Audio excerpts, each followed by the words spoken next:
Just wanted to give a quick update on the 2008 P71. None of these things have been redone since I uploaded the original video, so I just wanted to kind of show you how stuff's holding up. This is the end of August 2022. You see that wheel is, I don't know, maybe 80%. Probably could reuse paint. Caliper probably 50%. Door handle still looking like new. I'd say same with that one. Side view mirror also holding up, maybe 90%. Front wheel, it's got some chipping or whatever. I don't know if that is bad original paint or things have hit it or what, but you see it's kind of like the rear tire. I mean, it would probably benefit from a repaint, but it's also not so bad as to where people look at it and go, oh my god. Coming around to the front nose piece, again, I'd say it's 80 to 90%. It's held up really well. So this is definitely a mod or fix that I would recommend, because I just think it looks so much better than all faded out. Kind of like the license plate frame is not painted, and you see it's in pretty bad shape.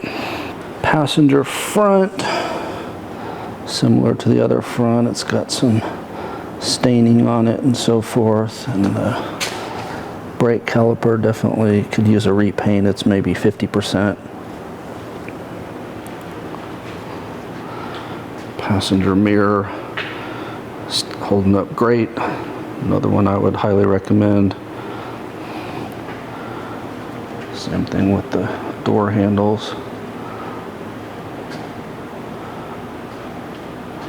Those are still looking like brand new. And a rear passenger tire, you know, maybe 70%. So I would say the calipers and wheels definitely need a repaint. The rest has held up remarkably, and you know, definitely turned out where I'm very happy with.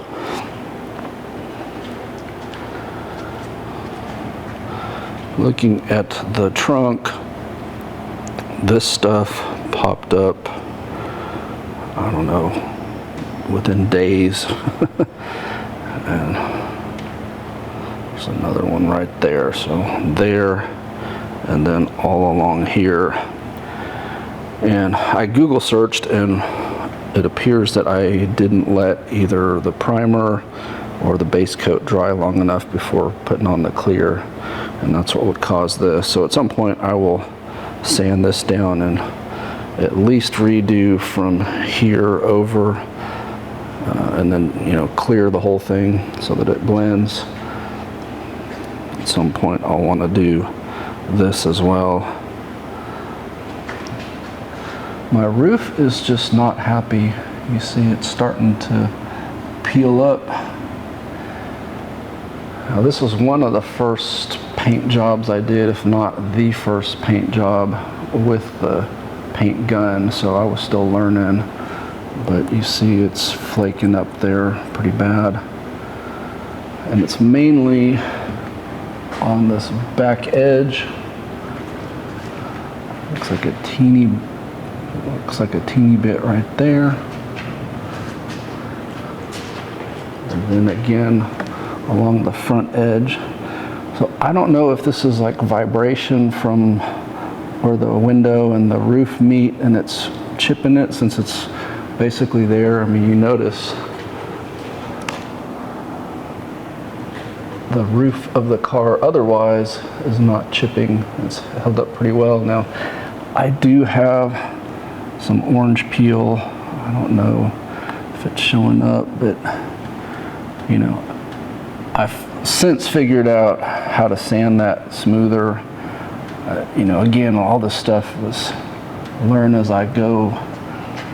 And the key, I think, is to sand a lot more aggressively than I was and get it, you know, butter smooth, and then do your polishing, and then it shines. If you don't sand enough, then you end up with what I have, where there's just a little too much texture. The hood has held up well considering my amateur paint status. But again, the sanding is where I could definitely do better. I doubt it shows up on camera, but there's just a hint on here of the orange peeling that I just didn't get sanded out properly. But I think on camera it looks like I'm the world's greatest painter, which I'm definitely not. Anyway, that's just kind of an update on the 08. It's still by far the fastest Crown Vic I've ever had. And no, it doesn't have a different gear or anything. It's the same 327 rear end that I've had in every Crown Vic. This one was just like it's a Wednesday car or something. I mean, it just gets up and moves. It's not Charger-esque, but I swear it doesn't feel that much slower than the Charger, which is bizarre. Anyway, there she is, enjoying the garage life right now. You know, I try to put most of the miles on the 2010. That's kind of my daily driver beast. And then I cycle in this and the Charger every so often.